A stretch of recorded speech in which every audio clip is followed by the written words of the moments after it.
fairy locks 11 strangers in a forest prison, and death is the first harvest. Carl wakes up, looks around, and says he's a mercenary. He asks the others if they know where they are. Lyle stands up, claims he ran a carpenter shop in Ebola, and admits he can't remember why he's here. Their confusion shows the group has no clue about the trap. I work as a mercenary. Do you know where this is? I ran a carpenter shop in Ebola. Why I'm here? Elle appears again, voice flat. She orders the heroes to be obedient, to fight well and win. She presents a UI prompt. A party has been formed, drag and drop heroes, Azura included. The system forces them into a squad, removing freedom. Their only choice is to follow or die. I want you obedient, fight well, win well. Easy, right? Join the Hari squad with a sub before the system crashes. Lyle steps forward, becoming the first member of the new party. The party list scrolls. Lyle, Rant, Marlin, Keycard, Jansen all lock into party.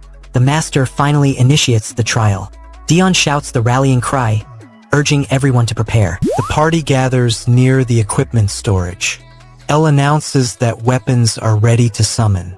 She says they should take weapons from the storage before the battle starts. A voice shouts, asking what start means and mentions Azura and a GG battle. Dion asks if battle is the only word needed. The team finally has gear, but the battle timer looms. Azura. GG battle. You just say battle. They rush to equip themselves as the first monster wave approaches. Islam Han confesses he has never fought, not even as a child. He urges everyone to choose weapons quickly. He then declares his own choice, though the name is garbled. The heroes argue about how to survive, shouting over each other. Jenna snaps that she's never held a spear before, exposing their lack of combat experience. Others yell to be quiet, demanding preparation plans. The chaotic banter shows the team's desperation and the urgent need for proper weapons before facing the next wave. I've never held a spear. As they finally settle, a monster roars, signaling the start of the first real battle. Azura enters a low-lit chamber. The walls sees faded runes and smirks. He steps forward, tests the floor, and declares the area cleared. His confidence lifts the party's morale. This shows the team can still push forward despite previous losses. The heroes shout, "Why can't we get out? My back hurts. Let me out. I need to garbage." Their complaints echo inside the cramped. Elle, the ferry manager, shouts, "What is this? Get rid of it immediately." She orders the barrier to be removed. The tension rises as the group waits for her command to be obeyed. Why can't we get out? My back hurts. What is this? Get rid of it immediately. Azura mocks their struggle, calling them pathetic. Azura looks at the panicking team and sneers, "How pathetic." He scoffs at their weakness. Han steps forward, simply stating his name, Han. A massive stone wall rises, trapping the party. As Azura sneers and Han reveals his true identity, while the goblin swarm closes in. Han confronts his hidden past, risking his life. Azura's contempt fuels desperation. The team feels fear and hope, risking death for freedom. It's gonna get much, much worse before it gets better. Subscribe to Manwa with Hari. Dora's 6-star hero erupts in panic, and a single death wipes the party clean. The screen flickers, Pick Me Up boots up, and Mobius logo blazes. A loading bar fills, confirming the live link. The tower's digital heartbeat syncs with reality, pulling everyone into a real-time gacha nightmare. The first floor looms, dark and eager. The intro, reach the 10th floor by forging gear and mastering tactics. 1 million downloads, a 2-month gem event, and a brutal ladder await. The world outside fades. Only the tower's climb matters now. One slip will cost everything. Han curses his luck. Thousands of paid pulls, yet no hero above 1 star. A banner flashes, creating your account. Kent raises a hand, Account. The party fumbles, puzzled why a fresh profile appears mid-run. The confusion stalls their ascent. Account. The next step forces them to choose a name.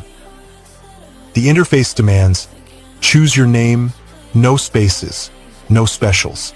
Han mutters, "What's this?" The system repeats, "Any name works. Will you use it?" A rogue cursor darts on its own, dragging the party deeper into the tutorial. The tutorial button glows, ready to ignite. The tension builds as the name prompt looms. In a quiet provincial town, Han Islam sprints through narrow streets, greets a shopkeeper, and helps his mother carry water. The AI's onslaught overwhelms Han. He yells, "Yak!" But the auto-combat ignores his scream, crushing foes while his teammates stand frozen in scripted motion. The battle continues, indifferent to his pleas. This forces Han to accept that his voice cannot change the predetermined flow. The next sequence forces a force synthesis. 2 panels flash. First, a bright synthesis circle erupts around Shay, the one-star knight, ribbons of energy linking armor to a glowing core. Second, the party's status window updates. Health bars refill, experience ticks rise, and a new Fusion Fury icon glows. The visuals signal a permanent stat boost is about to be forged. The synthesis will demand a sacrifice. Han's mind rebels. Shay speaks, "I am Shaylat Hastiri, a knight." Han Seojin? The system then instructs, "Will you form a party with heroes? Drag the hero to the party slot and drop. Make your own party. Forming a party is required to clear the next floor and avoid permanent death." Han must choose allies before the tower's floor opens. Han drags Shay into a slot. The 2 heroes appear side by side. An NPC shouts that the master sent them back into the dungeon, mocks Han's weak formation, and calls them newbies. Shay instantly slashes a goblin wave, clearing the room in seconds. The party clears the floor without dying, earning loot and proving the 1-star's power. An alarm blares as the synthesis timer warns that hesitation equals death. A voice yells that the synthesis will consume whoever stands in his place. Han protests, refusing to sacrifice an ally, but the system forces him onward, declaring there's no choice. The ritual will demand a party member's life to boost Han's stats. The synthesis chamber roars as the ritual kicks off. The synthesis chamber fills with a deafening roar. The master avatar appears on the holoscreen, announcing the start of the synthesis. Han covers his ears, feeling pressure rise. The irreversible process locks Han into a transformation that could empower him or erase his comrade. Han curses the moment the upgrade begins. A 1-star hero is pulled back into the goddess arms after his death. The system flashes his name, declaring his grit will be remembered forever. The hero's stats reset, but the tower logs his sacrifice as a trophy. Every recorded death fuels the tower's unforgiving upgrade rules, limiting future chances to power up. The alarm blares as the next wave of monsters approaches. The tower's warning crackles. "Don't let your guard down. If you slip, you'll die." Monsters surge toward the party. Han grits his teeth, checks his health, and declares he survived the first onslaught. The Death Once rule forces the team to stay alive at all costs, or lose a member forever. Nicholas steps forward, eyes glowing, and says the tower lets a player watch the world like a god. Han asks if he's enjoying the chaos. The line hints at a hidden overseer pulling strings in the Gacha world. This reveals a meta-player controlling the tower from beyond. The hidden player smirks, and the monster lunges forward. Dora reveals she once was a player who loved pick-me-up, crafting items and optimizing hero ascension. Even the cursed game forced her to quit, but she kept playing to become the master of masters. She declares she will survive until the end, offering strategic insight into the game's hidden systems. Master of Masters, I survive until the end. A sudden system alert flashes across the room. Level goddess arms activation imminent. The tower shudders, and a cold wind strips power from nearby allies. The message means a divine weapon will appear and instantly delete any hero below rank. Han feels the pressure to act before the goddess arms seal the floor. This threat forces him toward the synthesis that could boost his stats. The synthesis will either save Han or cost him his humanity. The chapter ends at a breaking point for Pick Me Up, Infinite Gacha. Every answer opened 3 new questions. The final moment leaves everything and everyone on the edge. The UI is hiding something massive. Subscribe to Manwa with Hari, and we'll figure it out. Pathetic stats and a death looming. He must scale the infinite gacha or get devoured. The world of Pick Me Up is introduced. The system explains that heroes are summoned at birth as star units. It also states there are exactly 2 ways a hero can die. This sets the grim premise for the summoned hero. The next panel reveals how Islam Han learns the fatal option. Islam Han lists the 2 death methods: dying in battle or being compounded into a higher rank hero. He mutters that being a star hero feels meaningless. He checks his stats, strength, intelligence, stamina, dexterity all at 15-15, and notes his growth rate is too low to avoid compound. Jenna's status appears: level 520 EXP, novice class. Stats read strength, intelligence, stamina, dexterity. She unlocks low-rank archery LV. Despite lower stats, she slays a goblin on her first try, showing hidden potential. Her growth will boost the party's firepower. Han now decides to back her up as they face tougher monsters. Han observes Jenna quickly moving past fallen allies, eyes fixed on the goal. He calls her a diamond in the rough and vows to help her.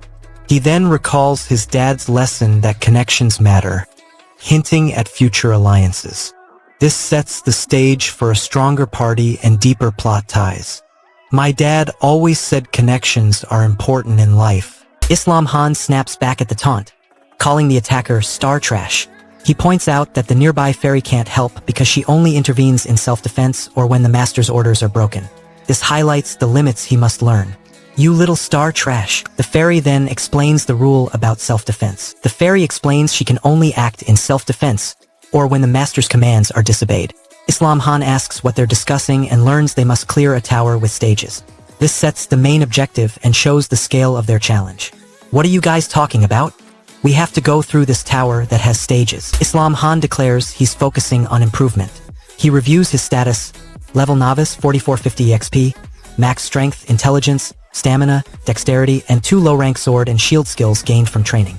He tells himself to prepare. Suddenly the master arrives. Islam Han blurts, "Already?" Then demands clarification. What do you mean already? The master's sudden presence forces him to act fast. Already? What do you mean already? Next, the master assigns a new mission against the goblin horde. The master activates the summon interface. A bright circle appears, and the system pulls a new hero from the gacha pool. Eren, a ranked hero, materializes. The system flashes a new duty banner. Floor, conquest, goal, kill all enemies. Islam Han stares at the text, then shouts, "What? Where are we? Jenna, are you ready?" Jenna nods, her eyes scanning the battlefield.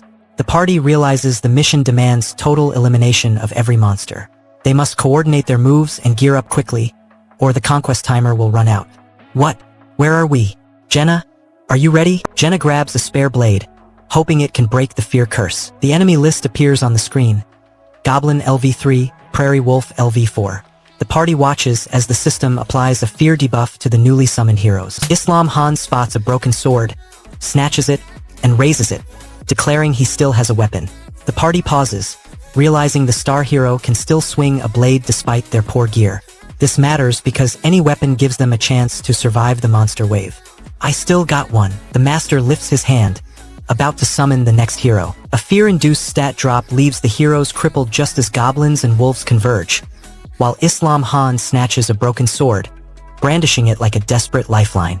Jenna trembles, questioning her courage, while Islam's rage over faulty gear fuels his resolve, forcing the team to confront their vulnerability and risk losing the battle's momentum. Coordinated cries of "OL" echo from multiple fronts, signaling an organized onslaught that threatens to overwhelm the weakened party before they can repair their weapons or rally their spirits. A dark fantasy masterpiece. Subscribe to Manwa with Hari to see the darkness unfold. The infinite gacha glitches, spawning a deadly wave. The arena has 10 seconds. Seojin Han wakes up as a star fodder hero. He looks at his broken sword, mutters that it isn't dead. It's just garbage. He scrambles to weld a patch onto the blade. He knows he can't die now because the boss will use his death to learn new moves. It's not dead. My weapon's just garbage. A hidden system log flickers on the edge of his vision. Seojin steps forward, raises his patched sword, and launches his first strike at the mid-tier boss. The creature roars and unleashes a sweeping laser. Seojin dodges, watches the pattern, and records each flash in his mind. Seojin shatters the boss's core by slamming his patched blade into the glowing weak spot, igniting a blinding explosion that cracks the arena and forces the corrupted system to reboot the infinite gacha loop. With each pulse of blue aura, Seojin feels his shattered confidence fuse into fierce resolve, knowing his survival hinges on turning Estar failures into the boss's undoing, while the arena's death trap looms. The system voice crackles Kek as corrupted data floods the log, hinting at a hidden protocol that could either seal Seojin's fate or unleash a far deadlier entity beyond the shattered arena. Sometimes you have to become a monster to kill one. Subscribe to Manwa with Hari. Jenna's synthesis erupts, Eagle's eye awakens, and the Master flags their doom. The Master watches a hidden monitor, marks Han as dead, and records the loss. He does it to remind the party that even favorites can be erased. This warning pushes the team to act before the Master pulls the plug. The Master's next move could seal their fate. The battlefield from his throne. He sees who fights hard and who slacks off. He notes Han and Jenna as his favorite combatants. This matters because the Master will reward favored heroes and punish the lazy, shaping who gets a chance to survive. Their status will decide who enters the Synthesis Center.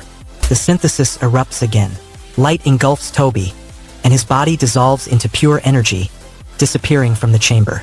The loss hits the team hard, stripping away their ranged support. Moments later, the system registers Han's upgrade. He gains the composure skill, granting steadier attacks and resistance to panic. This new ability could turn the tide for the remaining heroes. The party must adapt quickly to the shrinking roster. Stats maxed. New skill unlocked. The Master watches, preparing another cruel test. A distant voice sneers, "You got lucky." The comment echoes after the chaotic synthesis. The party, now down to 2, feels the weight of the Master's amusement. Han protests. Weren't you supposed to teach me? How can I learn a spear when I've never even held one? He admits he's been forcing himself to copy the moves. Jenna snaps. You should be grateful I even let you practice. Stop whining and focus, or you'll become a scarecrow.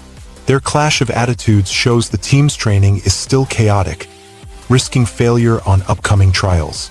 Weren't you going to teach me? You should be grateful I let you practice. Toby's light flickers nearby, hinting his fate. Han asks how the other knows the forum post. The responder says Loki uploaded it and that they're also a pick-me-up user. The Master sneers that they remain low-level heroes while Loki is a god-rank player who would be rank even with a 7-star hero. This reveals the hierarchy and stakes of confronting a godlike player. The revelation matters because Loki's power could crush their chances. How do you know that? Loki posted it. I'm a pick-me-up user too. You're just a low-level hero. Loki is god of pick-me-up. Loki's looming presence threatens to reshape their entire strategy. You hear the debate about Loki. The group gathers near the console. The Master rips off his mask, declares himself Loki, and unveils the facility-level secret. Its upgrade system that unlocks new buildings and powers, turning the humble hub into a strategic stronghold. Jenna's eyes blaze with ambition as she envisions limitless gear, while Han's trust shatters, fearing manipulation by a god-rank player masquerading as a mentor, leaving the team teetering between awe and betrayal. Now the console flickers, promising unprecedented power, yet the shadow of Loki looms, and the party must decide whether to follow his vision or risk the unknown dangers that await beyond the upgraded horizon.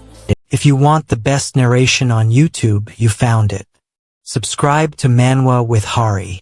The master key to the server cracks. A rogue gacha threatens to erase every player. Loki shouts that he makes the impossible possible, drawing the chat's focus. Azura bursts in with a quick greeting, confirming his presence. Their noisy exchange pumps up the lounge crowd, turning the chat into a hype arena. This opening clash marks the start of a power struggle over the Ragnar Loki Club. I make the impossible possible. Why Azura? Gigi! A! Loki!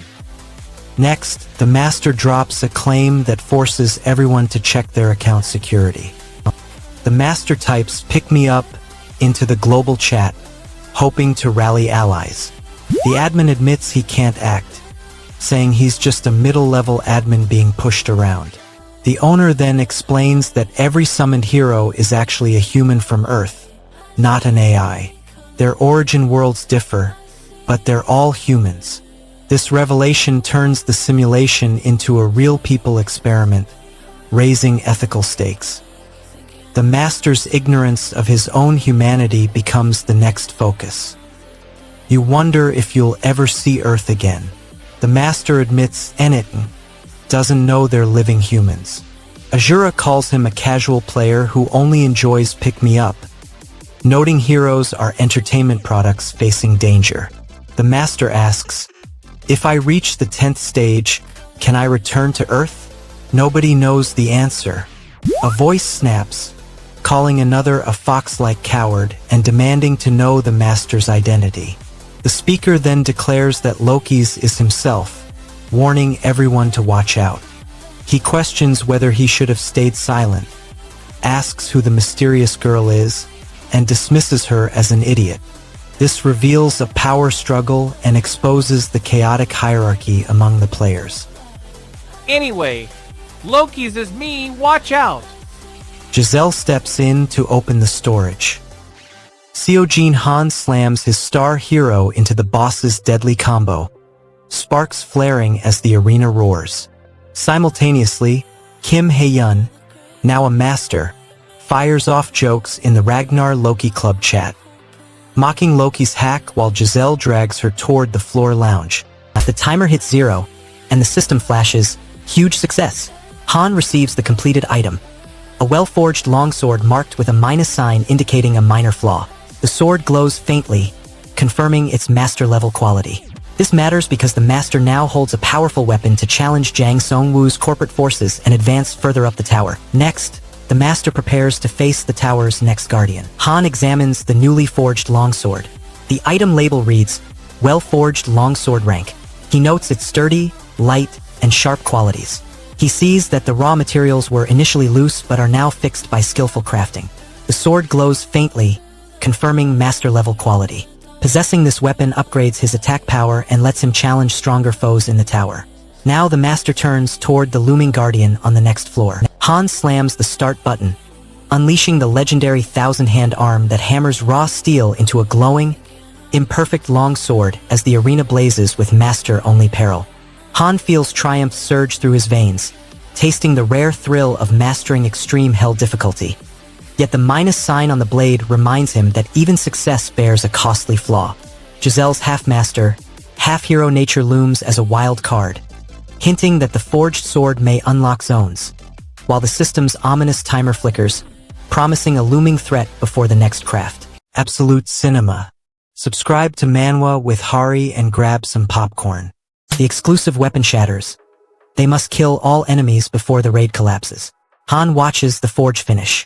The system flashes complete success, as he creates a sharp long spear and a hard iron shield. He equips both instantly. The spear boosts attack, the shield raises defense. Without them, the upcoming conquest would be impossible. The raid timer starts ticking, demanding swift action. Now the conquest duty appears on the map. Han opens the mission list. The entry reads NF, indicating no foes are currently spawned. He realizes the raid hasn't started yet. He uses the idle time to double-check his spear and shield durability.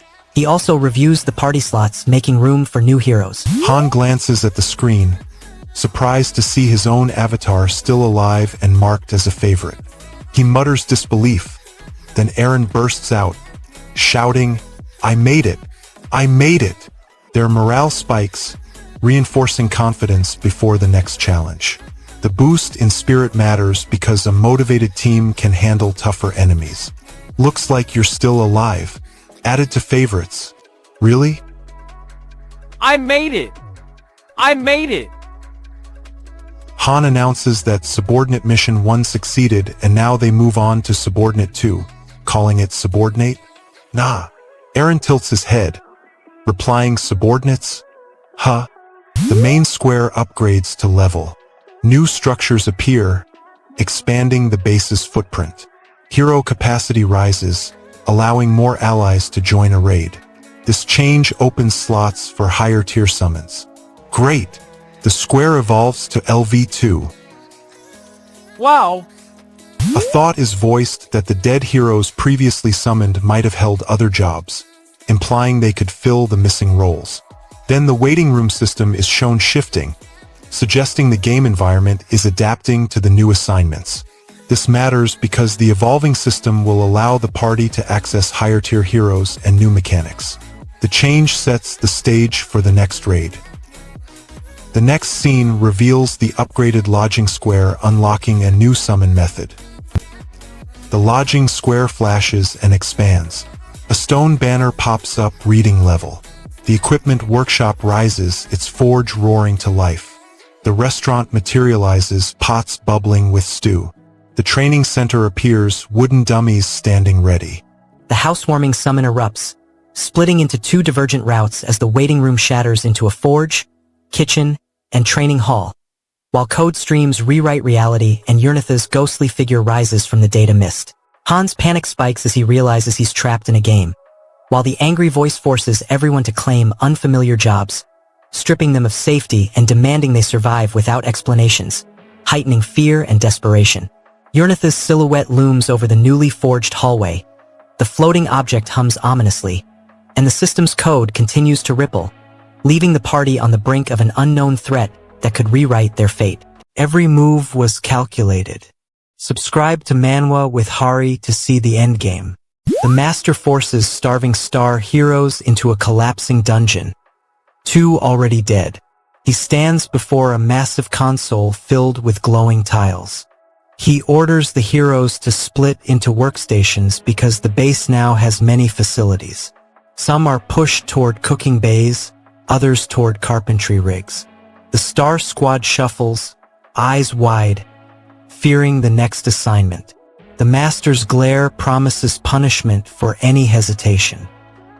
You will be sorted now. The next panels show dead heroes being recalled for non-combat roles. The Master clicks a summon button. Ghostly silhouettes of fallen star heroes flicker into the room. He signals that they can only take support jobs, cooking, repair, logistics. Jid, a star hero, complains about the endless potato meals the Master forces them to eat. He mutters that he just wants to return home and have real food. The Master watches, then comments that the gods look down on mortals. This exchange shows the Master's cruel indifference to their suffering. I want to go back and eat. Only potatoes here. Like how a god looks down upon the world. Next, the party must decide whether to protest the Master's diet. Jenna, a 4-star hero, expresses distaste for the cooking duties assigned to the low-rank heroes. She raises her voice, but the system filters her complaint and sends it to the Master. Jid steps forward, shouting that he can improve the meals. He claims he knows a better recipe and warns the Master that lying about skill will be uncovered. The heroes listen, uneasy about trusting an untested cook. Jid's promise adds pressure to the cooking slot, because a failed dish could cost lives. His challenge forces the group to consider skill over rank. I will make something better. The heroes now watch Jid try to prove his claim. A muffled voice mutters an indecipherable phrase, likely a nervous joke about a thesis. No hero takes action, and the comment fades into the background. The moment highlights the group's fatigue and the chaotic atmosphere of the role assignment screen. Eren's spear skill stalls at level despite training, and he remains the first to attempt the Azura stage without gaining a useful skill. In front of him, 3 heroes each wield only level swordsmanship, underscoring the group's overall weakness. Their lack of power threatens their chances in the upcoming dungeon. My spear stuck at level 2. No progress. The 3-level swordsmen now prepare to face the Azura test. Eren comments that the younger heroes feel a shared spirit, calling the senior Hyung Nim and praising his strength. He mocks the level gap, saying the older ones hide while the younger ones shine. A few days later, the free pull triggers automatically. A holographic banner flashes the name Goddess Arms, displaying a list of fallen star heroes. The screen also shows the free pull icon, indicating 10 additional summons will join the party without player input. All eyes turn to the panel, hoping the new arrivals fill the support slots and spare more comrades from the Azura trial. This matters because each extra hero raises the odds that weak members survive the upcoming dungeon. The Master's next move will decide which heroes enter the Azura stage. The Master unveils the 5th stage as a reality-shattering arena, flashing a holographic Goddess Arms banner that summons 10 extra heroes automatically, reshaping the party's lineup before the Azura dungeon even begins. Eren's confidence fractures as he watches the newcomers flood the camp, fearing his blade won't cut through the looming boss while his comrades scramble for safe jobs, each heartbeat echoing the possibility of death. With the free pull summons poised to join the fray and the Azura's true power still cloaked, the heroes stand on the precipice, unsure whether their combined might can survive the impending cataclysm. I brought the story to life. Now bring this channel to life. Subscribe to Manwa with Hari. You watch as their shields shatter, the formation collapses, and a hail of arrows rains down. Floor 4 appears with a subjugation banner. The mission label reads, "Annihilate all enemies." The party lines up, eyes on the incoming wave. Jeed raises his hand, shouting the battle cry. Jenna readies her bow, and Hansen tightens his grip on the spear. The enemy horde charges forward, unaware of the team's resolve. All hands, go! Jenna prepares to lead the charge. Jeed steps forward, eyes scanning the battlefield. He tells the squad not to worry, reminding them they act as shields, not attackers. The blacksmith, tanner, and carpenter sync their workshops, forging ranks, armor, and shields en masse. Their output primarily supplies the newly summoned heroes, raising their survivability dramatically. Meanwhile, the core party receives upgraded versions of the same gear, giving them a noticeable edge. The upgraded equipment promises better defense against the looming goblin horde on floor 5. An alert flashes. 3 inactive players have been synthesized into new heroes. The system notes a final comment, a blunt no from an unknown source, implying resistance to the process. These freshly minted characters join the roster, expanding the party's manpower just as the upcoming survival mission looms. Their presence could tip the odds on the upcoming goblin siege. The party reaches the city center. Jeed points to a tall clock tower looming over the rooftops. He orders Jenna to scale it for a better view. The group watches as Jenna readies her rope and climbs. Hansen covers the base, scanning the streets for movement. The city looks empty, but the tower might reveal hidden threats. Their plan is to secure high ground before the goblin horde arrives. The decision could give them a tactical edge. Jenna, can you climb that clock tower? Yes, sir. Jenna's ascent promises a glimpse of the incoming danger. From the tower, Jenna peers over the rooftops. She spots movement in the streets. Jeed leans forward, demanding a report. Jenna explains the narrow passage forces them to fight one enemy at a time, regardless of numbers. She assigns herself to the left tunnel, Eren to the right, and Jeed and Hansen to the rear corridor. They agree to rotate attacks and use downtime to catch breath. This matters because disciplined rotation lets them conserve stamina against endless goblins. I'll take left, Eren right. We hold back passage. Rotate attacks, rest when possible. The first goblin surge enters the left tunnel. Jenna receives orders to stay in the middle of the intersection. She must hold her arrows and only fire when necessary. Jenna laughs nervously, shaking her head at the goblin onslaught. She calls out that the wretch are serious, but she still believes they can survive the required 10 minutes. The team scrambles to reinforce the corpse wall, stacking more bodies and broken planks. Hansen slams a heavy log into a gap, while Gide swings his sword to keep goblins at bay. Their frantic repairs hold the tide for a short span. The clock still reads minutes left, and the pressure mounts. We need 10 minutes to survive, right? A sudden roar signals a new, larger goblin leader approaching. Gide yells, questioning the team's trust as the horde closes in. Gide hoists the glowing blade, shouting that it will cleave the goblin surge, as Hansen swings, slicing a massive goblin that erupts from the shattered corpse wall. Jenna watches the fallen hero crumble, feeling betrayal sting as Gide's honesty question fuels fear, while the team clings to a fleeting hope that the new weapon rescues them. The timer flickers, seconds draining, and a hulking goblin berserker snarls behind the broken barricade, promising a brutal onslaught that the glowing blade alone may not stop. The abyss is staring back. Subscribe to Manwa with Hari. Stamina wanes. One slash must fell the endless horde or they die. The party races down a goblin-infested corridor. A ticking clock looms overhead, forcing relentless motion. Every swing drains precious stamina, so they slash lightly. Mo watches the swarm swell. The timer edges toward collapse. Failure means the floor crumbles. Survival decides if they clear the level or become fodder. A sudden command crackles, positions must be swapped. Mo holds the front line, eyes on the rear. Geo darts forward, snatches Hansen's weapon, shouts, "Switch roles!" Fresh blood takes the next wave. Their rapid swap buys precious seconds before goblins overwhelm the corridor. The maneuver shows low-rank heroes juggling control to survive.